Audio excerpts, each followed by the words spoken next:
ಆಗ್ಲಿ. ಎಲ್ರಿಗೂ ನಮಸ್ಕಾರ. ಪೂಜ್ಯ ಗುರೂಜಿಯವರಿಗೂ ಕೂಡ ನಮಸ್ಕಾರ. ಇವತ್ತು ಶಿಕ್ಷಕರ ದಿನಾಚರಣೆ. ಹಾಗಾಗಿ ಇವತ್ತಿನ ಅವಧಿಯನ್ನ ಶಿಕ್ಷಕರ ಜೀವನದ ಘಟನೆಗಳ ಮೂಲಕವೇ ಹೇಳಬೇಕು ಅನ್ನೋದು ನನ್ನ ಯೋಚನೆ. ಆ ರೀತಿಯಲ್ಲಿ ಮುಂದುವರಿಸ್ತೀನಿ. ಆರಂಭದಲ್ಲಿ ಎಂದಿನಂತನೇ ಒಂದು ಹಾಡಿನೊಂದಿಗೆ ಇವತ್ತಿನ ಸತ್ಸಂಗವನ್ನ ಆರಂಭ ಮಾಡ್ತಾ ಇದ್ದೀನಿ. ಧ್ಯೇಯ ಮಹಾದೇವನೆ ವಂದನೆ, ನೀಹರಸುತ್ತಲಿರು ಸ್ವೀಕರಿಸುತ್ತಲಿರು, ವಿಕಸಿತ ಜೀವನ ವಿರಿಸುತ್ತ ತಲೆಬಾಗುವೆನು. ಧ್ಯೇಯ ಮಹಾದೇವನೆ ವಂದನೆ, ನಿನ್ನ ಹಿಮಾಲಯದುನ್ನತ ನಡೆಗೆ ಹಬ್ಬಲು ಹೊರಟಿಹ ಬಾಳಿನ ಲತೆಗೆ, ಎಲೆಗೊಂದೊಂದರಳಿಸು ಗುಣ ಮಲ್ಲಿಗೆ, ನಾ ಪೂರ್ಣ ಸಮರ್ಪಿತನು, ವಿಕಸಿತ ಜೀವನ ವಿರಿಸುತ್ತ ತಲೆಬಾಗುವೆನು. ಕರಗಿಸು ಮೋಹದ ಮಂಜಿನ ಮಾಯೆ, ಕಳಚಿ ಬಿಡುವೆ ಭಯ ಭೀತಿಯ ಛಾಯೆ, ವಾಮನನು ತ್ರಿವಿಕ್ರಮನಾಗೇಳುವೆ, ಅಳೆಯುವೆ ನೆಲ ಗಗನವನು, ವಿಕಸಿತ ಜೀವನ ವಿರಿಸುತ್ತ ತಲೆಬಾಗುವೆನು. ಮೆರೆದಾಡುವ ಜನ ಕಂಟಕ ಬಲಿಯ, ಮದವೇರಿದ ಅಧಿಕಾರದ ತಲೆಯ, ಮೆಟ್ಟಲು ಬಿಡದರಸುವೆ ಪದವೆಣಿಸುತ್ತ, ಕಾಣಿಸೆ ಪಾತಾಳವನು, ವಿಕಸಿತ ಜೀವನ ವಿರಿಸುತ್ತ ತಲೆಬಾಗುವೆನು.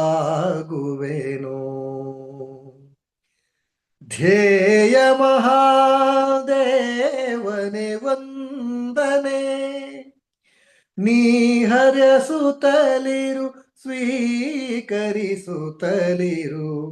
ವಿಕಸಿತ ಜೀವನ ವಿರಿಸುತ್ತ ತಲೆಬಾಗುವೆನು. ವಿಕಸಿತ ಜೀವನ ವಿರಿಸುತ್ತ ತಲೆಬಾಗುವೆನು. ವಿಕಸಿತ ಜೀವನ ವಿರಿಸುತ್ತ ತಲೆಬಾಗುವೆನು.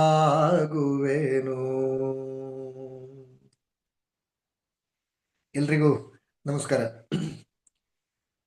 ಇವತ್ತು ಆಗಲೇ ಒಂದ್ಸರಿ ಪ್ರಸ್ತಾಪ ಮಾಡಿದಂತೆ ಶಿಕ್ಷಕರ ದಿನಾಚರಣೆ. ಇಡೀ ದೇಶಾದ್ಯಂತ ಶಿಕ್ಷಕರನ್ನ ಗೌರವದಿಂದ ನೆನೆದು ನಮಿಸುವಂತ, ಗೌರವಿಸುವಂತ ಒಂದು ವಿಶೇಷವಾದಂತ ದಿನ ಇವತ್ತು.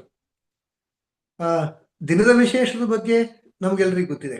ಸಾಮಾನ್ಯವಾಗಿ ಯಾವುದಾದ್ರೂ ಒಂದು ನಿಮಿತ್ತ ಇದ್ದಾವಾಗ ಅದಕ್ಕೆ ಸಂಬಂಧಪಟ್ಟಂತೆ ಯಾವ್ಯಾವುದೋ ದೊಡ್ಡ ದೊಡ್ಡ ಘಟನೆಗಳನ್ನು ಹೇಳಬೇಕು, ಅದನ್ನು ನೆನಪು ಮಾಡ್ಕೋಬೇಕು ಅಂತ ಸಾಮಾನ್ಯವಾಗಿ ಇರುವಂಥದ್ದು.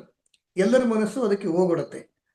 ಆದರೆ ಇವತ್ತು ನಾನು ಅನ್ಕೊಂಡಿದ್ದು, ಇಲ್ಲಿ ತನಕ ಎಲ್ಲೂ ಹೇಳದೇ ಇರುವಂತ, ಹೆಚ್ಚು ಪ್ರಚಾರದಲ್ಲಿ ಇಲ್ಲದೆ ಇರುವಂತ ಅಂಥ ಘಟನೆಗಳು ಹೆಚ್ಚು ಹೇಳಬೇಕು. ಒಂದೆರಡು ಮೂರು ಘಟನೆ ಆ ಥರದ್ದು ಹೇಳಬೇಕು, ಒಂದೆರಡು ಪ್ರಚಲಿತ ಇರುವಂಥದ್ದನ್ನು ಕೂಡ ಹೇಳಬೇಕು ಅಂತ ಅನ್ಕೊಂಡಿದ್ದೀನಿ. ಹೀಗೆ ಹಳತು ಮತ್ತು ಹೊಸತು, ಹೊಸ ಚಿಗುರು ಹಳೆ ಬೇರು ಕೂಡಿರಲು ಮರ ಸೊಬಗುತ್ತಾನೆ, ಆ ರೀತಿಯಲ್ಲಿ ಇವತ್ತಿನ ಅವಧಿಯನ್ನ ಹೇಳಬೇಕು, ಮುಂದುವರಿಸಬೇಕು ಅಂತ ಅನ್ಕೊಂಡಿದ್ದೀನಿ. ನನಗೆ ಪ್ರಾಥಮಿಕ ಶಾಲೆಯಲ್ಲಿ ಶಿಕ್ಷಕರಾಗಿದ್ದಂಥವರು ಶ್ರೀಯುತ ಮಹಾಲಯ ಗುರೂಜಿ ಅಂತ. ನಾವೆಲ್ಲರೂ ಕೂಡ ಇವತ್ತಿಗೂ ನಮ್ಮೂರ ಕಡೆಗೆ ನಾವು ಸರ್ ಅನ್ನುವಂಥ ಪದ ಬಳಕೆ ತುಂಬಾ ಕಡಿಮೆ ಇದೆ. ಗುರೂಜಿ ಅಂತಾನೆ ಬಳಸ್ತೀವಿ. ಇತ್ತೀಚೆಗೆ ಮಾಡರ್ನ್ ಯುಗ ಬಂದಿರೋದ್ರಿಂದ, ಇಂಗ್ಲಿಷ್ ಮೀಡಿಯಂ ಶಾಲೆಗಳು ಬಂದಿರೋದ್ರಿಂದ ಸರ್ ಅನ್ನೋ ಪದ ಬಂದಿದೆ. ಆದ್ರೆ ನಾನು ಶಾಲೆಗೆ ಹೋಗ್ತಾ ಇರುವಂತ ಸಮಯದಲ್ಲಿ, ಆ ಎಲ್ಲ ಸಮಯದಲ್ಲಿ ಕೂಡ ಸರ್ ಅನ್ನೋ ಪದ ಬಳಕೆ ಇರಲಿಲ್ಲ, ಗುರೂಜಿ. ಆ ಗುರೂಜಿ ನಮ್ಮ ಹವ್ಯಕ ಭಾಷೆಯ ಪ್ರಭಾವದಿಂದಾಗಿ ಗುರುಜಿ, ಒತ್ತಕ್ಷರವೇ, ಗುರೂಜಿ ಹೋಗಿ ಗುರುಜಿ ಆಗ್ತಾ ಇತ್ತು. ಹೀಗೆ ನಮಗೆ ಪ್ರಾಥಮಿಕ ಶಾಲೆಯಲ್ಲಿ ಕಲಿಸಿದಂಥವ್ರು ಮಹಾಲೆ ಗುರೂಜಿ, ಮಹಾಲೆ ಗುರುಜಿ. ಅವರ ವಿಶೇಷದ ಬಗ್ಗೆ ನಿಮ್ಗೆ ಹೇಳಬೇಕು ಅಂತ ಅನ್ಕೊಂಡಿದ್ದೀನಿ. ಹೆಸರೇ ಹೇಳುವಂತೆಯೇ ಮಹಾಲೆ ಅನ್ನೋದು ಸಮಾಜದಲ್ಲಿ ಯಾರನ್ನು ನಾವು ತುಂಬ ಜಾತಿಯಿಂದ ಕೆಳಮಟ್ಟದಲ್ಲಿ ತುಂಬ ಜನ ನೋಡ್ತಾರೆ, ಅಂತಹ ಜಾತಿಯಿಂದ ಬಂದಂಥವ್ರು. ಇನ್ನೂ ಬಿಡಿಸಿ ಹೇಳಬೇಕು ಅಂತಂದ್ರೆ, ಬಹುಶಃ ನನಗೆ ಗೊತ್ತಿರೋ ಹಾಗೆ ಮಹಾಲೆ ಅಂತಂದ್ರೆ ಹೇರ್ ಕಟ್ ಮಾಡ್ತಾರಲ್ಲ, ಆ ಕಮ್ಯುನಿಟಿಯಿಂದ ಬಂದಂಥವ್ರು ಗುರೂಜಿಯವರು, ಅಂದ್ರೆ ಮಹಾಲೆ ಗುರೂಜಿಯವರು. ರೋಹಿದಾಸ್ ಮಹಾಲೆ ಅಂತ ಅವ್ರ ಹೆಸರು. ಆದ್ರೆ ನಮ್ಮೂರಲ್ಲೆಲ್ಲರೂ ಕೂಡ ಮಹಾಲೆ ಗುರೂಜಿ, ಮಹಾಲೆ ಗುರೂಜಿ, ಗುರುಜಿ ಅಂತಾನೆ ಅವರು ಬಹಳ ಪ್ರಸಿದ್ಧರು. ಇನ್ನೊಂದೆರಡು ಸಂಗತಿಯನ್ನು ಹೇಳಿಕೊಂಡು ನಾನು ಮಹಾಲೆ ಗುರೂಜಿಯವರ ಜೀವನದ ಬಗ್ಗೆ ಘಟನೆ ಹೇಳೋದಕ್ಕೆ ಇಷ್ಟಪಡ್ತೀನಿ. ನಮ್ಮೂರಲ್ಲಿ ಇವತ್ತಿಗೂ ಕೂಡ ಜಾತಿಯ ಒಂದು ರೀತಿಯ ವ್ಯವಸ್ಥೆ ಇದೆ. ಎಲ್ಲರಿಗೂ ಮುಕ್ತವಾಗಿ ಮನೆ ಒಳಗೆ, ಅಡಿಗೆ ಮನೆ ತನಕ, ದೇವರ ಮನೆ ತನಕ ಪ್ರವೇಶ ಇಲ್ಲ. ಎಲ್ಲ ಜಾತಿಯವರಿಗೂ ಎಲ್ಲರ ಮನೆಯಲ್ಲೂ ಪ್ರವೇಶ ಇಲ್ಲ. ಆ ಸ್ಥಿತಿ ಇದೆ. 30 ವರ್ಷದ ಹಿಂದೆ ಇದಕ್ಕಿಂತ ಬಹಳ ಬಿಗಿಯಾಗಿ ಇತ್ತು. ಮಹಾಲೆ ಗುರೂಜಿ ನಮ್ಮ ಶಾಲೆಯ, ಅಂದ್ರೆ ನಮ್ಮೂರಿನ ಹಿರಿಯ ಪ್ರಾಥಮಿಕ ಶಾಲೆಯ ಶಿಕ್ಷಕರು. ಅವರು ನಮ್ಮೂರಿನಲ್ಲೇ ಒಬ್ಬರ ಮನೆಯಲ್ಲಿ ಇರ್ತಾ ಇದ್ರು. ಅವರಿಗೆ ತುಂಬಾ ಗೌರವದ ವಾತಾವರಣ ಇತ್ತು.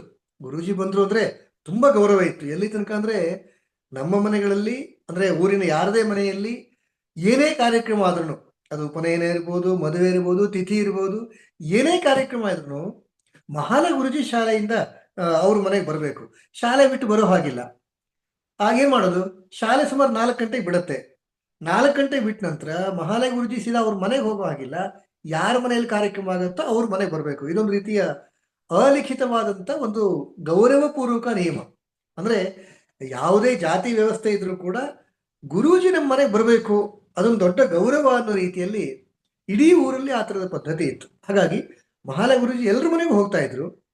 ಆದ್ರೆ ಎಲ್ಲರ ಮನೆಯ ಒಳಗೂ ಪ್ರವೇಶ ಇತ್ತ ಅನ್ನೋದು ಇವತ್ತಿಗೂ ಪ್ರಶ್ನಾರ್ಥಕವೇ. ನನಗಂತೂ ಉತ್ತರ ಸಿಕ್ಕಿಲ್ಲ. ನಾನು ಪ್ರತ್ಯಕ್ಷವಾಗಿ, ನಾನು ಚಿಕ್ಕವನಿದ್ದಾಗ ನೋಡಿದ್ದು, ಎಲ್ಲರ ಮನೆಗಳಲ್ಲೂ ಮಹಾಲೆ ಗುರೂಜಿಯವರಿಗೆ ಗೌರವ ಇತ್ತು, ಮನೆಯ ಒಳಗೆ ಪ್ರವೇಶ ಇರಲಿಲ್ಲ. ಬಹುತೇಕ ಮನೆಗಳಲ್ಲಿ ಇರಲಿಲ್ಲ. ಹಾಗತ್ತಾ ಮಹಾಲೆ ಗುರೂಜಿ ಬೇಜಾರು ಮಾಡ್ಕೊಂಡ್ರ? ಅದು ಈಗ ನನಗೆ ಕಾಡ್ತಾ ಇರುವಂತ ಪ್ರಶ್ನೆ. ಈ ಜಾತಿ ವ್ಯವಸ್ಥೆಯ ಮಧ್ಯದಲ್ಲಿ ಹೀಗೆ ಹೇಗೆ ಅಂತ. ನಾನೊಂದು 2 ವರ್ಷದ ಹಿಂದೆ ಅವರನ್ನ ಭೇಟಿಯಾಗಿದ್ದೆ. ಈಗ ಅಂಕೋಲಾದಲ್ಲಿ ನಿವೃತ್ತಿ ಜೀವನ ನಡೆಸ್ತಿದ್ದಾರೆ. ನಾನು ಅವ್ರನ್ನ ಭೇಟಿ ಮಾಡಿದ್ದೆ. ಭೇಟಿ ಮಾಡಿದಾಗ ಸುಮಾರು ಹೊತ್ತು ಮಾತಾಡ್ತಾ ಇದ್ವಿ. ನಾನು ಕೇಳಿದೆ ಅವ್ರನ್ನ, ಗುರುಜಿ, ನಿಮಗೆ ಈ ರೀತಿ ಜಾತಿ ವ್ಯವಸ್ಥೆಯ ಗಾಢವಾದಂತ ವ್ಯವಸ್ಥೆ ಇರುವಂತ ಊರಲ್ಲಿ ನೀವು ಇದ್ರಿ, ನಿಮ್ಗೆ ಯಾವತ್ತೂ ಆ ಥರದ ಕಸಿವಿಸಿಯಾದಂತ ಅಥವಾ ಅವಮಾನ ಆದಂತ ಸಂಗತಿಗಳು ನಡೆದಿಲ್ವಾ? ಅಥವಾ ನಿನ್ನ ಮನಸ್ಸಿಗೆ ಹಾಗೆ ಅನಿಸಿಲ್ವಾ ಅಂತ ನಾನು ಮಹಾಲೆ ಗುರೂಜಿಯವ್ರನ್ನ ಕೇಳಿದೆ. ಅವ್ರು ಎಷ್ಟು ಸರಳವಾಗಿ ಉತ್ತರ ಹೇಳಿದ್ರು ಅಂದ್ರೆ, ನೋಡಪ್ಪ, ನಾನು ಆ ಊರಿಗೆ ಬಂದಿದ್ದು ಶಿಕ್ಷಕನಾಗಿ ಬಂದಿದ್ದೀನಿ. ಊರಿನ ವಾತಾವರಣವೇ ಹಾಗಿದೆ. ನಾನು ಊರನ್ನು ತಿದ್ದಿತೀನಿ ಅಂತ ಬಂದಿಲ್ಲ. ಬದಲಾಗಿ ನನ್ನ ಶಾಲೆಗೆ ಬರುವಂತ ವಿದ್ಯಾರ್ಥಿಗಳಿಗೆ ನಾನು ಪಾಠ ಮಾಡಬೇಕು ಅನ್ನೋದು ಮಾತ್ರ ನನಗೆ ಗೊತ್ತಿತ್ತಪ್ಪ. ನನ್ನ ತಲೆ ಒಳಗೆ ಅಷ್ಟನ್ನೇ ಇಟ್ಕೊಂಡು ನಾನು ಪಾಠ ಮಾಡಿದ್ದೀನಿ ಅಂತ ಹೇಳಿದರು. ಬಹುಶಃ ಇಂತಹ ನೂರಾರು ಮಹನೀಯರಿಂದಾಗಿನೇ ಸಮಾಜದಲ್ಲಿ ಒಳ್ಳೆಯ ತನದ ವ್ಯಕ್ತಿಗಳು, ಇಂಥವ್ರು ಇದ್ದಿದ್ರಿಂದಾಗಿನೇ ಸಮಾಜದಲ್ಲಿ ಒಳ್ಳೆ ವ್ಯಕ್ತಿಗಳು ಬರ್ತಾ ಹೋದ್ರು ಅಂತ ಅನ್ಸುತ್ತೆ. ಅವರಿಗೆ ಇವತ್ತಿನ ರೀತಿಯಲ್ಲಿ ಹೋರಾಡಬೇಕು ಅಥವಾ ಏನೋ ದೊಡ್ಡ ಕ್ರಾಂತಿ ಮಾಡಬೇಕು ಎಲ್ಲವನ್ನು ಬಿಟ್ಟು ತನಗಾದಂಥ ಅವಮಾನವನ್ನು ಸಹಿಸ್ಕೊಂಡ್ರು. ಅಥವಾ ಅವಮಾನ, ಮಾನ ಇದರ ಪ್ರಶ್ನೆಯನ್ನೇ ಮಾಡದೇನೆ ತನ್ನ ಕರ್ತವ್ಯ ಅಂತ ನಡ್ಕೊಂಡ್ರು ಅಂತ ಅನ್ಸುತ್ತೆ ನನಗೆ. ಅಂತ ಒಬ್ಬ ಮಹಾನ್ ವ್ಯಕ್ತಿ, ನನಗಂತೂ ತುಂಬಾ ಗೌರವ ಇರುವಂತ, ಮನಪೂರ್ವಕವಾಗಿ ಹೇಳ್ತಾ ಇದ್ದೀನಿ, ನನಗಂತೂ ತುಂಬಾ ಗೌರವ ಇರುವಂತ ವ್ಯಕ್ತಿ ಶ್ರೀಯುತ ರೋಹಿದಾಸ್ ಮಹಾಲೆಯವರು. ಕೃಷ್ಣಾಷ್ಟಮಿ ಬಂತು ಅಂದ್ರೆ ನಮಗೆಲ್ರಿಗೂ ಒಂದು ರೀತಿ ಹಬ್ಬ. ಶಾಲೆಯಲ್ಲಿ ಹಬ್ಬ ಯಾತಕ್ಕೆ ಅಂದ್ರೆ, ಮಹಾಲೆ ಗುರೂಜಿ ನಮಗ್ ಕತೆ ಹೇಳ್ತಾರೆ ಅಂತ. ಅವರು ತುಂಬಾ ಚೆನ್ನಾಗಿ ಕತೆ ಹೇಳೋರು, ತುಂಬಾ ಚೆನ್ನಾಗಿ ಕತೆ ಹೇಳೋರು. ಈ ಕೃಷ್ಣಾಷ್ಟಮಿ ಸಮಯದಲ್ಲಿ 3-4 ದಿವಸ ಅವರು ನಿರಂತರವಾಗಿ ಶ್ರೀಕೃಷ್ಣನ ಕಥೆಯನ್ನು ಹೇಳೋರು. ಎಷ್ಟು ಚೆನ್ನಾಗಿರೋದು ಅಂದ್ರೆ, ಅದು ಎಷ್ಟು ಚೆನ್ನಾಗಿರ್ತಾ ಇತ್ತು ಅಂದ್ರೆ, ನಾವು ಪ್ರಾಥಮಿಕ ಶಾಲೆಯನ್ನು, 7ನೇ ತರಗತಿ ಮುಗಿಸಿ ಪ್ರೌಢಶಾಲೆಗೆ, ಹೈಸ್ಕೂಲಿಗೆ ನಾವು ಬೇರೆ ಊರಿಗೆ ಹೋಗ್ಬೇಕಾಯ್ತು. ವಜ್ರಳ್ಳಿ ಅಂತ ನಮ್ಮೂರಿಂದ ಸುಮಾರು ಒಂದು 6 ಕಿಲೋಮೀಟರ್ ದೂರ. ಅಲ್ಲಿ ನಾವು ಹೋಗ್ಬೇಕಾಯ್ತು, ಯಾಕೆ ನಮ್ಮೂರಲ್ಲಿ ಹೈಸ್ಕೂಲ್ ಇರ್ಲಿಲ್ಲ. ಅಲ್ಲಿಗೆ ಹೋದಾಗಲೂ ಕೂಡ ಮಹಾಲಯ ಗುರುಜಿ ಕಥೆ ಹೇಳ್ತಾರೆ ಅಂತ ಗೊತ್ತಿತ್ತಲ್ಲ. ಅದಕ್ಕಾಗಿ ಕೃಷ್ಣಾಷ್ಟಮಿಯ ಸಮಯದಲ್ಲಿ ಹೈಸ್ಕೂಲಿಂದ ಬೇಗ ಹೊರಟೋ ಅಥವಾ ಬಂಕ್ ಮಾಡಿನೋ ಈ ಪ್ರಾಥಮಿಕ ಶಾಲೆಗೆ ಬಂದು ನಾವು ಕಥೆ ಕೇಳಿಸ್ಕೊತಾ ಇದ್ವಿ. ಆ ಮಟ್ಟಿನ ಪ್ರಭಾವ ನಮಗೆ ವಿದ್ಯಾರ್ಥಿ ಜೀವನದಲ್ಲಿ ಮಹಾಲಯ ಗುರುಜಿಯವರ ಕಥೆಯ ಬಗ್ಗೆ ಇತ್ತು. ಕೃಷ್ಣಾಷ್ಟಮಿ ಸಮಯದಲ್ಲಂತೂ ಅದ್ಭುತವಾಗಿ ಕಥೆ ಹೇಳೋರು. ನಮಗೆಲ್ರಿಗೂ ಕೃಷ್ಣನ ಕಥೆ ಕೇಳಬೇಕು, ಆದರೆ ಈ ಕೃಷ್ಣನ ಜನನದ ಕಥೆ ಇದೆಯಲ್ಲ, ಅವನು ಹುಟ್ಟುತ್ತಾನೆ, ಹುಟ್ಟಿದಾಗ ಎದುರಿಗಿರುವಂತ ಕೃಷ್ಣ ಇನ್ನೊಂದು ಮಗುವಿನ ಕಾಲು ಹಿಡ್ಕೊಂಡು ಕಂಸ ನೆಲಕ್ಕೆ ಹೊಡಿತಾರೆ, ನೆಲಕ್ಕೆ ಹೊಡಿಬೇಕು ಅಂತ ಎತ್ತಾನೆ, ಆವಾಗ ಮಗು ಹಾರೋಗತ್ತೆ. ಇದೆಲ್ಲ ಕಥೆ ನಾವು ಕೇಳಿದೀವಲ್ಲ. ಹಾಗೆ ಮಹಾಲಯ ಗುರುಜಿ ಲಿಟ್ರರಿ ಪ್ರತ್ಯಕ್ಷವಾಗಿ ಯಾರು ಎದುರಿಗಿರ್ತಾರೋ ಆ ಮಗುವಿನ ಕಾಲು ಹಿಡಿದು ಎತ್ತು ಬಿಡೋರು ಹೀಗೆ. ಹಾಗಾಗಿ ನಮ್ಮ ಕತೆ ಆ ಸನ್ನಿವೇಶ ಬರುವ ಸಮಯದಲ್ಲಿ ನಾವೆಲ್ಲ ಸ್ವಲ್ಪ ಹಿಂದೆ ಇರ್ತಾ ಇದ್ವಿ, ನಮ್ಮ ಕಾಲು ಹಿಡಿದು ಎತ್ತು ಬಿಟ್ರೆ ಭಯ ಅಂತ. ಇಷ್ಟು ಚೆನ್ನಾಗಿ ಕಥೆಯನ್ನು ಹೇಳೋರು. ಬಹುಶಃ ನನಗೂ ಕೂಡ ಕಥೆ ಹೇಳೋದು ಇವತ್ತು ತುಂಬಾ ಇಷ್ಟ. ನನ್ನ ಕಥೆಗೆ ಬಹುಶಃ ಮಹಾಲಯ ಗುರೂಜಿಯವರ ಒಂದು ಪ್ರತ್ಯಕ್ಷವಾಗಿಯೋ ಪರೋಕ್ಷವಾಗಿಯೋ ಒಂದು ಆಶೀರ್ವಾದ ಇದೆ ಅಂತ ಅನ್ಕೋತೀನಿ ನಾನು. ನನಗೂ ಕೂಡ ಕಥೆ ಹೇಳೋದು ತುಂಬಾ ಇಷ್ಟ. ಮಹಾಲಯ ಗುರೂಜಿಯವರ ಆ ಕಥೆಗಳು ಮಾತ್ರ, ನಾವು ಅವ್ರ ಪಾಠವನ್ನ ಅವ್ರು ಹೇಗೆ ಮಾಡ್ತಾ ಇದ್ರು, ಏನು ಪಾಠ ಮಾಡಿದ್ರು, ನನಗೇನು ತುಂಬಾ ನೆನಪಿಲ್ಲ ಇವತ್ತು. ಬಹುತೇಕ ನಮ್ಮಲ್ಲಿ ಪ್ರಾಥಮಿಕ ಶಾಲೆಗಳಲ್ಲಿ ಕೇಳಿದಂಥ ಪಾಠಗಳು ತುಂಬಾ ನೆನಪಿರುತ್ತೆ ಅಂತ ಇಲ್ಲ, ಆದರೆ ಅವ್ರು ಹೇಳಿದಂಥ ಈ ಕಥೆಗಳು ಮಾತ್ರ ಒಂದೊಂದು ಕಥೆಯು ಅದು ದೀಪಾವಳಿ ಸಮಯದಲ್ಲಿ ನರಕಾಸುರನ ಕಥೆಯನ್ನು ಹೇಳೋರು. ನಮ್ಮೂರಲ್ಲಿ ದೀಪಾವಳಿ ನಂತರ ಪಾಡ್ಯ ಮತ್ತು ಬಿದಿಗೆ ದಿವಸ ವಿಶೇಷವಾದಂಥ ಕಾರ್ಯಕ್ರಮ ಇವತ್ತಿಗೂ ನಡೆಯುತ್ತೆ, ಈ ಪ್ರತಿ ವರ್ಷ ನಡೆಯುತ್ತೆ. ಬಿದಿಗೆ ಹಬ್ಬ ಅಂತಾನೆ ಮಾಡ್ತೀವಿ. ಆ ಸಮಯದಲ್ಲಿ ಅವ್ರು ಹೇಳುವಂಥ ಕಥೆಗಳು ಇವೆಲ್ಲವೂ ಕೂಡ ನಮಗೆ ಬಾಲ್ಯದಲ್ಲಿ ಬಹಳ ಅದ್ಭುತವಾಗಿ ಅಚ್ಚಳಿಯದಂತೆ ಪ್ರಭಾವಿಯಾಗಿ ನಡೆದಂಥ ಸನ್ನಿವೇಶಗಳು. ಹಾಗಾಗಿ ಮಹಾಲಯ ಗುರೂಜಿಯವರನ್ನ ನಾನು ಯಾವತ್ತೂ ಮರೀಲಿಕ್ಕೆ ಸಾಧ್ಯ ಇಲ್ಲ. ನಾನು ಕೂಡ ಶಿಕ್ಷಕ. ಇವತ್ತು ನನ್ನ ಜೀವನದಲ್ಲಿಯೂ ಕೂಡ ಅಂತ ಎಷ್ಟೋ ಸಂಗತಿಗಳು ನಡೆದಿದೆ, ತಮಾಷೆ ಸಂಗತಿಗಳು ನಡೆದಿದೆ. ಅಂತ ಒಂದೆರಡು ಸಂಗತಿ ನಿಮ್ಮ ಜೊತೆಗೆ ಹಂಚ್ಕೋಬೇಕು ಅಂತ ಆಸೆ. ನಾನು ಈಗ ಕೆಲಸ ಮಾಡ್ತಾ ಇರುವಂತ ಶಾಲೆ ವಿಬ್ಗ್ಯೂರ್ ಹಾಯ್ ಅಂತ ಮಾರತ್ಹಳ್ಳಿಯಲ್ಲಿ, ಅಲ್ಲಿ ಕೆಲಸಕ್ಕೆ ಸೇರಿಕೊಂಡು 2014ರಲ್ಲಿ ಆವತ್ತಿಂದ ಇವತ್ತಿನ ತನಕ ಅದೇ ಶಾಲೆ ಕೆಲಸ ಮಾಡ್ತಾ ಇದ್ದೀನಿ. ಅಲ್ಲಿ ನನಗೆ ಸೇರ್ಕೊಂಡಾಗ ನನ್ನ ಟೈಮ್ ಟೇಬಲ್ಗೆ ಅಡ್ಜಸ್ಟ್ ಆಗಬೇಕು ಅಂತ ಮತ್ತು ನನಗೆ ವರ್ಕ್ ಲೋಡ್ ಕೂಡ ಸರಿ ಆಗಬೇಕು ಅನ್ನೋ ಕಾರಣಕ್ಕೆ 4ನೇ ತರಗತಿಯೋ 5ನೇ ತರಗತಿಯೋ ಒಂದು ಕ್ಲಾಸನ್ನ ಕೊಟ್ಟಿದ್ರು. ವಾರದಲ್ಲಿ 2 ದಿವಸ 3 ದಿವಸ ಅಲ್ಲಿಗೆ ಹೋಗ್ಬೇಕಾಗ್ತಿತ್ತು. ಆ ರೀತಿ ನಮ್ಮ ವ್ಯವಸ್ಥೆ ಇತ್ತು, ಅಥವಾ ವಾರ ನನಗೆ ಸರಿ ನೆನಪಾಗ್ತಾ ಇಲ್ಲ ಅದು. ಆದರೆ ಆ ಕ್ಲಾಸಿಗಂತೂ ಹೋಗ್ತಾ ಇದ್ದೆ ನಾನು. ಅಲ್ಲಿ ಆ ತರಗತಿಯಲ್ಲಿ ಏಕಲವ್ಯನ ಬಗ್ಗೆ ಒಂದು ನಾಟಕ ಇತ್ತು. ಏಕಲವ್ಯನ ಬಗ್ಗೆ ಒಂದು ನಾಟಕ ಇತ್ತು. ನಾನು ಎಂದಿನಂತೆ ಪಾಠ ಮಾಡ್ತಾ ಇದ್ದೆ. ಒಬ್ಬ ಮಗ ಸಿದ್ಧಾರ್ಥ್ ಅಂತ, ಆತ ಈಗ IIT ನಲ್ಲಿ ಓದ್ತಾ ಇದ್ದಾನೆ. ಬಹಳ ಬುದ್ಧಿವಂತ ಹುಡುಗ, ತುಂಬಾ ಒಬೀಡಿಯಂಟ್ ಆಗಿರುವಂತ ಹುಡುಗ, ತುಂಬಾ ಒಳ್ಳೆ ವಿದ್ಯಾರ್ಥಿಗಳ ಬ್ಯಾಚಲ್ಲಿ ಇದ್ರು ಕೂಡ. ಅವನು ಸರ್ ಅಂತ ಹೀಗೆ ಕಿರುಬೆರಳು ಎತ್ತಿ ತೋರಿಸಿದ. ಅರ್ಥ ಏನಂದ್ರೆ ನಾನು ವಾಶ್ರೂಮಿಗೆ ಹೋಗ್ಬೇಕು ಅಂತ. ನಾನು ಇವತ್ತಿಗೂ ಕೂಡ ಇಟ್ಕೊಂಡಿರೋಂಥ ನಿಯಮ ಏನಂದ್ರೆ, ಪಾಠ ನಡೀತಾ ಇರುವಾಗ ಯಾರು ಕೂಡ ಕ್ಲಾಸ್ ಬಿಟ್ಟು ಮಧ್ಯದಲ್ಲಿ ಎದ್ದು ಹೋಗೋ ಹಾಗಿಲ್ಲ. ನಾನು ಅವ್ರನ್ನ ಕಳಿಸ್ತಾ ಇರಲಿಲ್ಲ. ನಾನು ಪಾಠ ಮುಗಿದ ನಂತರ ಹೋಗಪ್ಪ ಅಂತ ಹೇಳ್ತಾ ಇದ್ದೆ. ಅದಕ್ಕಾಗಿ ಡೇ 1 ಮೊದಲನೇ ದಿವಸ ನಾನು ಹೇಳೋದೇನೆಂದ್ರೆ, ನನ್ನ ತರಗತಿ ಮಧ್ಯದಲ್ಲಿ ಹೋಗೋ ಹಾಗಿಲ್ಲ. ಬೇಕಿದ್ರೆ ಮೊದಲೇ ಹೋಗಿ, ನಾನು ಬಂದ ತಕ್ಷಣ ಕೇಳ್ಕೊಂಡು ಹೋಗ್ಬಿಡಿ, ಬಂದು ಸೆಟ್ಲ್ ಆಗ್ಬಿಡಿ. ಇಲ್ಲ, ತರಗತಿ ಮುಗಿದ ನಂತರ ಹೋಗಿ ಅಂತ. ನಾನು ಈ ಹುಡುಗಂಗೆ ಇಲ್ಲಪ್ಪ ಕ್ಲಾಸ್ ಮುಗಿದ ನಂತರ ಹೋಗು, ಇನ್ನು 10-15 ನಿಮಿಷ ಬಾಕಿ ಇದೆ ಅಂತಂದೆ. ಹುಡುಗ ಆಯ್ತು ಅಂತ ಕೂತ್ಕೊಂಡ. ಒಂದು 5 ನಿಮಿಷ ಆದ ನಂತರ ಮತ್ತೆ ಸರ್ ಅಂತ ಹೀಗೆ ಕಿರುಬೆರಳು ತೋರಿಸಿದ. ನನಗೆ ಇಲ್ಲಪ್ಪ ಈಗಷ್ಟೇ ಹೇಳಿದ್ನಲ್ಲ, ಇರೋ ಒಂದು 5 ನಿಮಿಷ ಇರೋ ಪರವಾಗಿಲ್ಲ ಅಂತ ಹೀಗೆ ತಮಾಷೆ ಹೇಳ್ಕೊಂಡು ಮಾಡಿದೆ. ನಾನು ಪಾಠ ಮುಂದುವರಿಸಿದೆ. ಪಾಠ ಅದು ನಾಟಕ ಆಗಿದ್ರಿಂದ ಡೈಲಾಗ್ಸ್ ಇತ್ತು. ನಾನು ಸ್ವಲ್ಪ ನಾಟಕದ ಥರದಲ್ಲೇ ಹೇಳ್ಕೊಂಡು ಹೋಗ್ತಾ ಇದ್ದೆ. ಅದರಲ್ಲಿ ಏಕಲವ್ಯನ ಗುರುಗಳು ಅವರು ವಿದ್ಯೆ ನಿರಾಕರಣೆ ಮಾಡ್ತಾರೆ. ಆನಂತರ ಏಕಲವ್ಯ ಗುರುಗಳೇ ನಿಮ್ಮ ಆಶೀರ್ವಾದ ನನಗಿರ್ಲಿ ಅಂತ ಕೇಳ್ಕೊತಾನೆ. ಅದೆಲ್ಲವೂ ಕೂಡ ನಾಟಕದಲ್ಲಿ ಡೈಲಾಗ್ಸ್ ಹಾಗಾಗಿ ಇದೆ. ಆತ ಕೈ ಮುಗಿತಾನೆ, ಅದೆಲ್ಲ ಬ್ರಾಕೆಟ್ ಒಳಗಿತ್ತು, ಅದೆಲ್ಲ ಎಕ್ಸ್ಪ್ಲೇನ್ ಮಾಡಿದೆ. ಗುರುಗಳು ಆಶೀರ್ವಾದ ಮಾಡ್ಬೇಕಲ್ಲ. ಹೋಗಿ ಬಾ ಮಗು, ಜಯಶೀಲನಾಗು ಅಂತೇನೋ ಬರುತ್ತೆ. ಹೋಗಿ ಬಾ ಮಗು ಅಂತಂತೂ ಇದೆ, ಇವತ್ತು ನೆನಪಿರೋದು. ನಾನು ನಾಟಕ ಡೈಲಾಗ್ ಓದ್ದೆ, ಹೋಗಿ ಬಾ ಮಗು ಅಂತ. ಇದ್ದಕ್ಕಿದ್ದಂತೆ ಈ ಬೆರಳು ತೋರಿಸ್ತಾ ಇದ್ನಲ್ಲ, ಹುಡುಗ ಎದ್ದು ಹೊರಟೇ ಬಿಟ್ಟ ಹೊರಗಡೆಗೆ. ನಾನು ಕೇಳೇ ಇಲ್ಲ. ನಾನು 2 ಸಾರಿ ಬೇಡ ಅಂತ ಹೇಳಿದ್ದೀನಿ, ಇವನು ಹೊರಟು ಬಿಟ್ನಲ್ಲ ಅಂತ. ಸರಿ ಹೋದ, ಅವನು ವಾಶ್ರೂಮಿಗೆ ಹೋದ. 5 ನಿಮಿಷ ನಂತರ ಬಂದ. ನಾನು ಕೇಳಿದೆ ಅವ್ರನ್ನ, ಅಲ್ಲಪ್ಪ ನೀನು 2 ಸಾರಿ ಬೇಡ ಅಂತ ಹೇಳಿದ ನಂತರನು ಇದ್ದಕ್ಕಿದ್ದಂಗೆ ಎದ್ದು ಹೋಗ್ಬಿಡೋದ, ಅಷ್ಟು ಅರ್ಜೆಂಟ್ ಇತ್ತ ಅಥವಾ ಏನು ಅಂತ. ನಾನು ಸಹಜವಾಗಿ ಕೇಳಿದೆ ಅವನೇನು ಹೇಳ್ದ ಗೊತ್ತಾ, ಸರ್ ನೀವು ಹೋಗಿ ಅಂತ ಹೇಳಿದ್ರಲ್ಲ ಸರ್. ನಾನೆಲ್ಲೋ ಹೇಳಿದೆ, ಸರ್ ಹೇಳಿದ್ರಲ್ಲ ಸರ್ ಹೋಗಿ ಬಾ ಮಗು ಅಂತ. ನಾನು ಹೇಳ್ದಪ್ಪ ಅದು ನಾಟಕ ಡೈಲಾಗ್ ಕೂಡ ನಾನು ಹೇಳಿದ್ದು, ಪುಸ್ತಕದಲ್ಲಿ ಹಾಗೆ ಪ್ರಿಂಟ್ ಇದೆ, ಅದನ್ನು ಓದಿದ್ದಷ್ಟೇ ನಾನು. ಅಯ್ಯೋ ಗೊತ್ತಾಗಿಲ್ಲ ಸರ್. ಏನೇ ಆಗ್ಲಿ, ಅವನಿಗೆ ಗೊತ್ತಾಯ್ತೋ ಗೊತ್ತಾಗಿಲ್ವೋ, ಆದ್ರೆ ಆತ ವಾಶ್ರೂಮಿಗಂತೂ ಹೋಗಿ ಬಂದ್ಬಿಟ್ಟಿದ್ದ. ಹೀಗೆ ಎಷ್ಟೋ ಸಾರಿ ನಾವು ಸಹಜವಾಗಿ ಹೇಳ್ತೀವಿ, ಅದನ್ನ ಮಕ್ಕಳು ಅವರಿಗೆ ಹೇಗೆ ಬೇಕೋ ಹಾಗೆ ಅರ್ಥ ಮಾಡಿಕೊಳ್ಳುತ್ತಾರೆ ಅಂತ ನಾನು ಕಲ್ತಂತ ಪಾಠ. ಎಲ್ಲವನ್ನೂ ಕೂಡ ನಾವು ಹೇಳಿದ ರೀತಿಯಲ್ಲಿ ಅವ್ರು ಅರ್ಥ ಮಾಡ್ಕೋಬೇಕು ಅಂತಿಲ್ಲ, ಅವ್ರಿಗೆ ಹೇಗೆ ಬೇಕೋ ಹಾಗೆ ಅರ್ಥ ಮಾಡ್ಕೋತಾರೆ ಅಂತ. ತುಂಬಾ ಸಾರಿ ಈ ಥರದ್ದಾಗತ್ತೆ. ನಾನು 9ನೇ ತರಗತಿ ಪಾಠ ಮಾಡ್ತಾ ಇದ್ದೆ. ಒಂದು ಮಗು, ಜಾಣ ಮಗು, ಧಾರವಾಡ ಕಡೆಯಿಂದ ಬಂದು ಈಗ ಬೆಂಗಳೂರು ಸೆಟ್ಲ್ ಆಗಿರುವಂತವ್ರು. ಅಪ್ಪ ಅಮ್ಮ ಇಬ್ರು ಕೂಡ ಸಾಫ್ಟ್ವೇರ್ ಇಂಜಿನಿಯರ್ಸ್. ಒಳ್ಳೆಯ ಮನೆಯಲ್ಲೂ ಕೂಡ ಒಳ್ಳೆ ಸಂಸ್ಕಾರ ಇದೆ. ಆ, ತರಗತಿಯಲ್ಲೂ ಕೂಡ ಈ ಮಗು ಬಹಳ ಒಳ್ಳೆಯ ಮಗು, ಕುಸುಮ್ ಅಂತ ಅವಳ ಹೆಸರು. 9ನೇ ತರಗತಿಯಲ್ಲಿ ಕೆಳದಿಯ ಅರಸರ ಕಥೆ ಅಂತ ಒಂದು ಪದ್ಯ ಇದೆ. ಆ, ತುಂಬಾ ಒಳ್ಳೆಯ ಪದ್ಯ. ಕೆಳದಿಯ ಅರಸರು ಯಾವ ರೀತಿ ಇದ್ರು, ಅವರ ಆಡಳಿತ ಹೇಗಿತ್ತು ಅನ್ನೋದೆಲ್ಲ ಲಾವಣಿ ಮೂಲಕ ಹೇಳಿರುವಂತ ಒಂದು ಷಟ್ಪದಿಯಲ್ಲಿ ಬರುವಂತ ಪದ್ಯ. ಬಹಳ ಸುಂದರವಾದಂತ ಪದ್ಯ. ನನಗೂ ಕೂಡ ನಮ್ಮ ರಾಜ್ಯದ ಬಗ್ಗೆ ಇರುವಂತ, ನಮ್ಮ ರಾಜ್ಯದ ಅರಸರ ಬಗ್ಗೆ ಇರುವಂತ ಪದ್ಯ ಅಂತ ನಾನು ಅದನ್ನು ಹಾಡಿ ತೋರಿಸಿ ಮಕ್ಕಳಿಗೆ ಲಾವಣಿ ಹೇಗೆ ಹಾಡ್ತಾರೆ ಅಂತ ಬಹಳ ಖುಷಿ ಆಗೋ ತರದಲ್ಲಿ ಅದನ್ನು ಪಾಠ ಮಾಡ್ತಾ ಇದ್ದೆ. ಅದರಲ್ಲಿ ಒಂದು ಸಾಲು ಬರುತ್ತೆ, ಕೆಳದಿಯ ಅರಸರು ಹೋರಾಟ ಮಾಡಿದ್ರು, ಮೊಘಲ್ ರಾಜ್ಯದ ಸಂಗಡ ಹೋರಾಟ ಮಾಡಿದ್ರು, ಅದರಲ್ಲಿ ಕತ್ತಿಯ ಹಿಡಿದು ಝಳಪಿಸುತ್ತ ಅಂತೆಲ್ಲ ಬರುತ್ತೆ.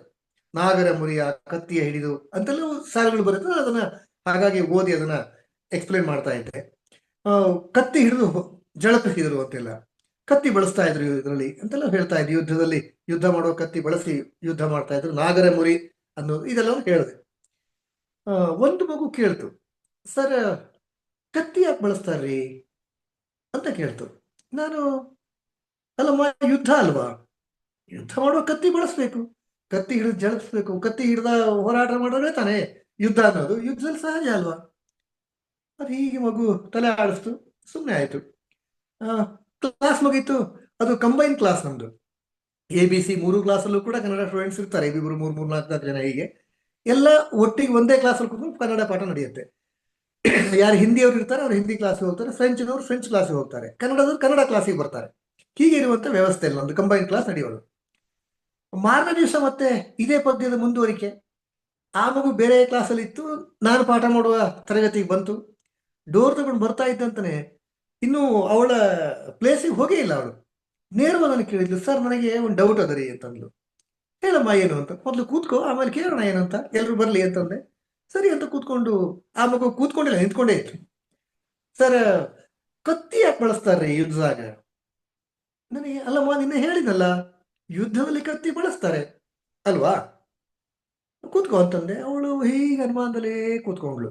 ನನಗೆ ಡೌಟ್ ಬಂತು, ಅಲ್ಲಮ್ಮ ನಿನ್ನೂ ಇದೇ ಪ್ರಶ್ನೆ ಕೇಳಿದ್ಯಾ, ಈಗಲೂ ನಿನ್ನ ಮುಖ ನೋಡಿದ್ರೆ ಯಾಕೋ ಡೌಟ್ ಕ್ಲಿಯರ್ ಆತರ ಕಾಣಿಸ್ತಾ ಇಲ್ಲ, ಏನಾಯ್ತು, ಯಾಕೆ ಅರ್ಥ ಆಗಿಲ್ವಾ ಅಂತ ಕೇಳಿದೆ. ಅವಳು ಇಲ್ರಿ ಸರ್ ಅಂದ್ಲು. ನನಗೆ ಯಾಕೆ ಅರ್ಥ ಆಗಿಲ್ಲ, ಏನ್ ಕಷ್ಟ ಇದೆ ಇದ್ರೊಳಗೆ, ಕತ್ತಿಯನ್ನ ಯುದ್ಧದಲ್ಲಿ ಬಳಸ್ತಾರೆ, ಇದ್ರಲ್ಲಿ ಕಷ್ಟ ಏನಿದೆ ಅಂತಂದೆ. ಅಲ್ರಿ ಸರ್ ಕತ್ತಿ ಯಾಕೆ ಬಳಸ್ತಾರೆ ಅಂತ ಮತ್ತೆ ಕೇಳ್ತು. ನನಗೆ ಕತ್ತಿ ಯಾಕೆ ಬಳಸ್ತಾರೆ, ಅಲ್ಲ ನೀನ್ ಅರ್ಥ ಮಾಡ್ಕೊಂಡೆ ಅಂತ ಕೇಳಿದೆ. ಕತ್ತಿ ಅಂದ್ರೆ ಡಾಂಕಿ ಅಲ್ಲೇನ್ರಿ ಅಂತ ಕೇಳ್ತು. ನನಗೆ ಐ ವಾಸ್ ಶಾಕ್. ಆಗ ನೆನಪಾಗಿದ್ದೇನೆಂದ್ರೆ, ನಾನು ಧಾರವಾಡ ಕಡೆ ಒಂದಷ್ಟು ಕೆಲಸ ಮಾಡಿದ್ದೀನಿ, ಅಲ್ಲಿ ಓಡಾಡಿದ್ದೀನಿ ಧಾರವಾಡದಲ್ಲಿ ಮತ್ತು ಮುಧೋಳ ಜಮಖಂಡಿಲಲ್ಲೂ ಕೂಡ ಸಂಘದ ಕೆಲಸಕ್ಕೆ ಅಂತ ಆ ಚಟುವಟಿಕೆ ಓಡಾಡ್ತಾ ಇದ್ದೆ. ಈ ಉತ್ತರ ಕರ್ನಾಟಕದ ಕಡೆಗೆ ಇರುವಂತ ಒಂದು ವಿಶೇಷ ಏನಂದ್ರೆ, ಯಾವ ಯಾವ ಪದಗಳು ಎಕಾರದಲ್ಲಿ ಅಂತ್ಯವಾಗ್ತಾವೋ ಅಂತ ಎಲ್ಲ ಪದಗಳನ್ನ ಇಕಾರದಲ್ಲಿ ಅಂತ್ಯವಾಗುವ ರೀತಿಯಲ್ಲಿ ಉಚ್ಚಾರಣೆ ಮಾಡ್ತಾರೆ. ಮನೆ ಎಕಾರದಲ್ಲಿ ಅಂತ್ಯ ಆಗತ್ತೆ, ಅವ್ರು ಹೇಳೋದು ಮನಿ ಅಂದ್ರೆ ಹೌಸ್ ಅಂತ. ಕತ್ತೆ ಕತ್ತಿ, ಒಂಟೆ ಒಂಟಿ. ನನಗೆ ನಾನು ಹೇಳಿದ್ದು ಕತ್ತೆ ಡಾಂಕಿ ಅನ್ನೋ ಅರ್ಥ ಅಲ್ಲ, ಬದಲಾಗಿ ಕತ್ತಿ. ಆದ್ರೆ ಆ ಮಗು ಉಲ್ಟಾ ಅರ್ಥ ಮಾಡ್ಕೊಂಡಿದೆ, ಕತ್ತಿ ಅಂದ್ರೆ ಅದು ಕತ್ತೆ ಅಂತ ಅರ್ಥ ಮಾಡ್ಕೊಂಡಿದೆ, ಅಂದ್ರೆ ಡಾಂಕಿ ಅಂತ.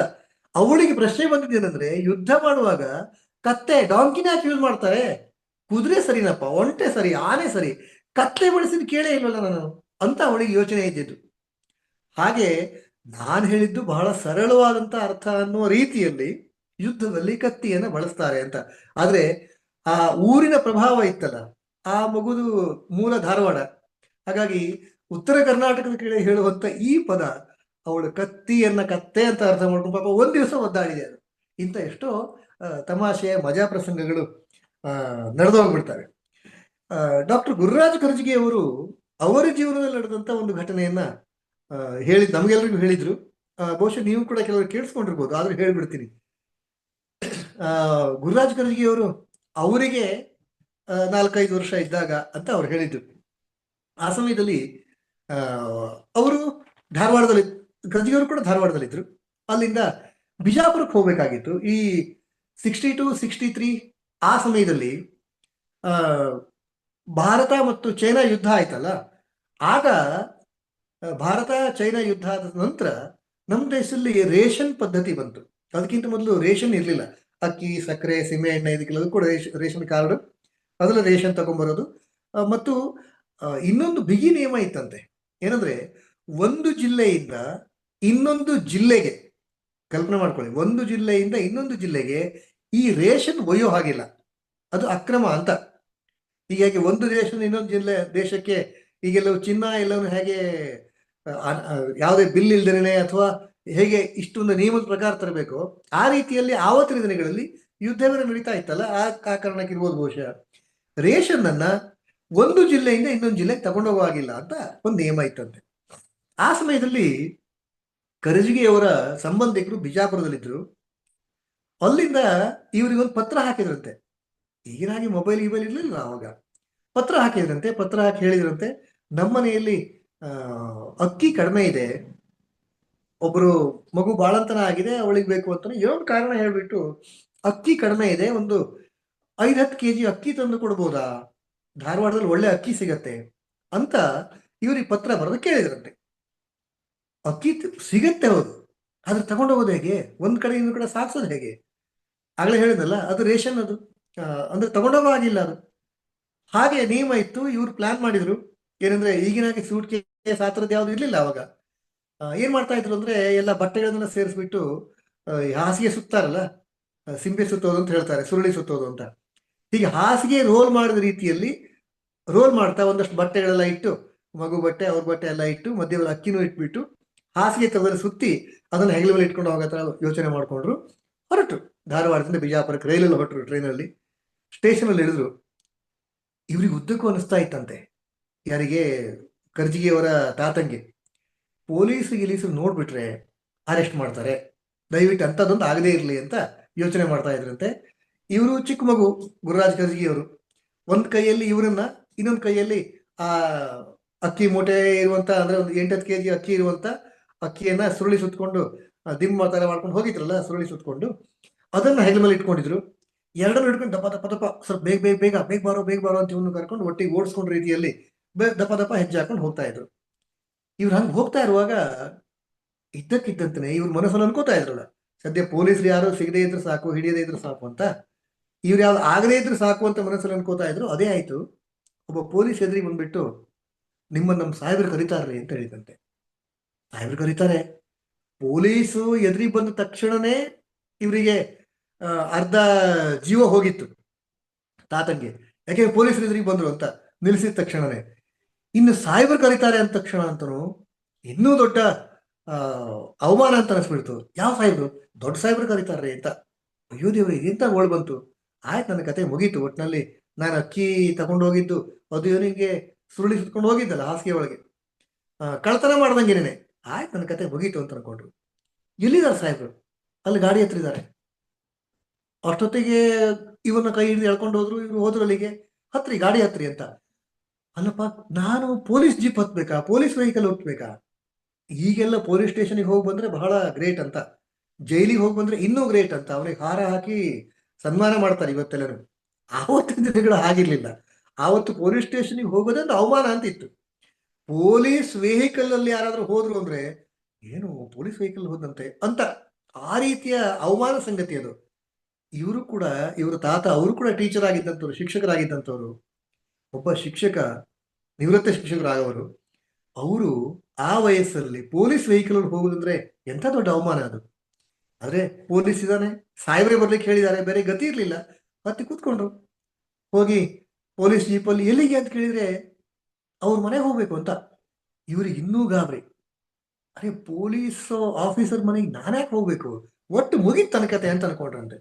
ಪೊಲೀಸ್ ನಿಂತು ಜೀಪು ಹೊರಟು, ಮುಂದೆ ಹೊರಟರು. ಆ ಮನೆ ಹತ್ರ ಪೊಲೀಸ್ ವೆಹಿಕಲ್ ನಿಂತ್ಕೊಳ್ತು. ಇವ್ರು ನಿಲ್ಲಿಸಿದ್ರು, ಬನ್ನಿ ಬನ್ನಿ ಸಾಹೇಬ್ರು ಕರೀತಾರೆ ಅಂತ. ಆ ಪೊಲೀಸ್ ಬೇರೆ ಹೇಳುವಾಗ ಅವನ ಸೊಕ್ಕು ಬೇರೆ, ಬನ್ನಿ ಬನ್ನಿ ಸಾಹೇಬ್ರು ಕರೀತಾರೆ ಅಂತ. ಇವ್ರಿಗೆ ಜೀವ ಎಲ್ಲ ಹೋಗ್ಬಿಟ್ಟಿತ್ತು. ಇವರ ಇದನ್ನ ಇಟ್ಕೊಂಡಿದ್ರಲ್ಲ, ಅಕ್ಕಿಯನ್ನು ಕಟ್ಕೊಂಡಿದ್ದ ಮೂಟೆ, ಅಂದ್ರೆ ಸುರುಳಿ ಸುತ್ಕೊಂಡಿದ್ರಲ್ಲ ಹಾಸಿಗೆ ಪಂಡಿತರ, ಅದನ್ನ ತೆಗೆದಲ್ಲಿ ಪಕ್ಕದಲ್ಲಿ ಚಪ್ಪಲಿ ಇಡೋ ಹತ್ರನೇ ಸೈಡಿಗೆ ಇಟ್ರು. ಇಟ್ಕೊಂಡು ಎರಡೂ ಕೈ ಮುಕ್ಕೊಂಡು, ದೊಡ್ಡ ಮನೆ ಅದು, ಪೊಲೀಸ್ ಕ್ವಾರ್ಟರ್ಸ್ ಅದು, ಆ ಸಾಹೇಬ್ರ ಮನೆ ಅಲ್ವೇ, ಹಂಗಾಗಿ ಸ್ವಲ್ಪ ದೊಡ್ಡ ಮನೆನೇ ಇತ್ತು. ಅಲ್ಲಿ ಹೋದ್ರು. ಹೋಗ್ಬಿಟ್ಟು ಕೈ ಮುಕ್ಕೊಂಡು ನಿಂತ್ಕೊಂಡಿದ್ರಂತೆ.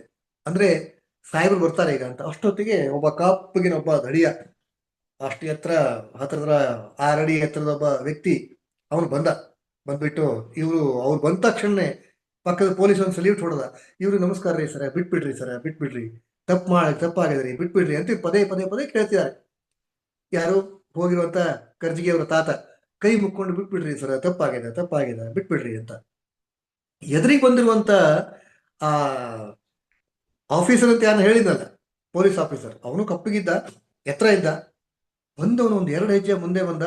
ಅವನು 2 ಹೆಜ್ಜೆ ಮುಂದೆ ಇವ್ರು ಬರ್ತಾ ಇದ್ದಾನೆ. ಇವ್ರು ಹತ್ರ ಬರ್ತಾ ಇದ್ದಾಗ ಇವ್ರು ತಾಕತ್ನಂಗೆ ಡವ ಏನ್ ಆಗ್ಬಿಡುತ್ತೆ ಈಗ ಅಂತ, ಬಿಟ್ಬಿಟ್ರಿ ಸರ, ಬಿಟ್ಬಿಟ್ರಿ, ತಪ್ಪಾಗಿದೆ ಅಂತ ಹೇಳ್ತಾನೆ ಇದ್ದಾರೆ ಭಜನೆ ಮಾಡಿದ ರೀತಿಯಲ್ಲಿ.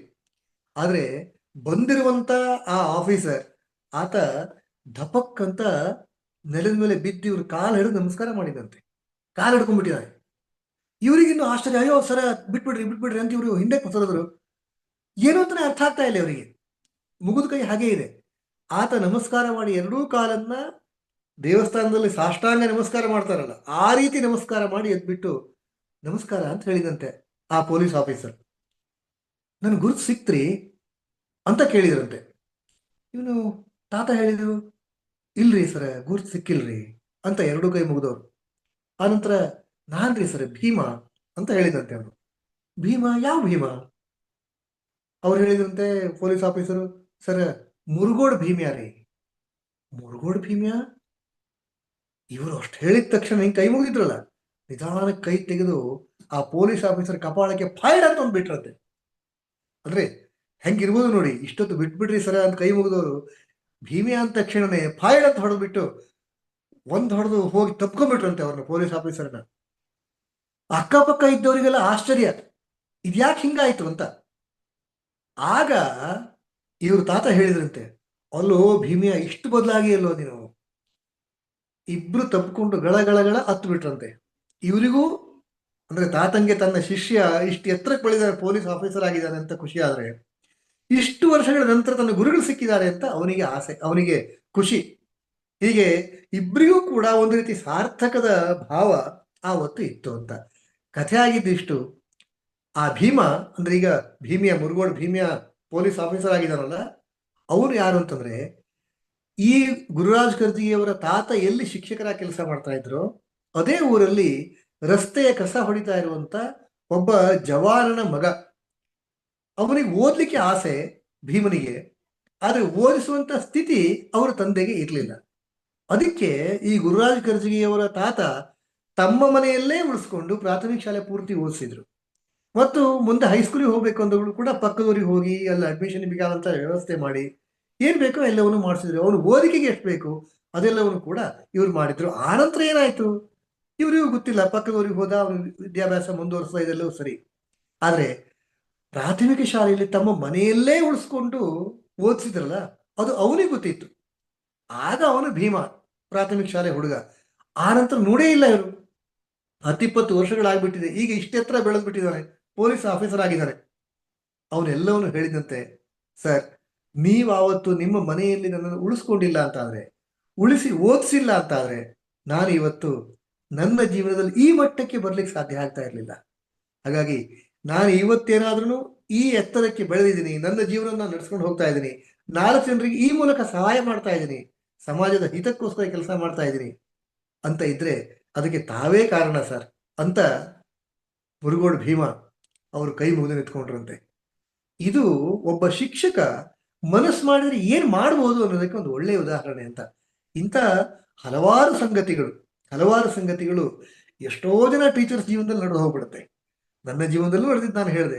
ಗುರುರಾಜ್ ಕರ್ಜಿಗಿಯವರಂತ ಈ ನಾಡಿನ ಶ್ರೇಷ್ಠ ಶಿಕ್ಷಕರು, ಶಿಕ್ಷಣ ತಜ್ಞರು, ಅವರ ಜೀವನದಲ್ಲಿ ನಡೆದಂತ ಘಟನೆ ಹೇಳಿದೆ. ಇನ್ನು ತುಂಬಾ ಹೇಳಬೇಕು ಅಂತ ಆಸೆ, ಆದ್ರೆ ಸಮಯ ಬಿಡ್ಬೇಕಲ್ಲ. ನಮ್ಮ ಎಂದಿನ ಪದ್ಧತಿ ಅಂತಾನೆ 8:15 ನಾವು ಮುಗಿಸ್ಲೇಬೇಕು. ಶಿಕ್ಷಕರ ದಿನಾಚರಣೆ ಪ್ರಯುಕ್ತ ತಮ್ಮೊಂದಿಗೆ ಇಷ್ಟು ಸಂಗತಿಗಳನ್ನ ಹೇಳ್ಕೊಳ್ಳಿಕ್ಕೆ ಅವಕಾಶ ಆಯಿತು. ಅದಕ್ಕಾಗಿ ತಮಗೆಲ್ಲರಿಗೂ ಧನ್ಯವಾದ, ನಮಸ್ಕಾರ.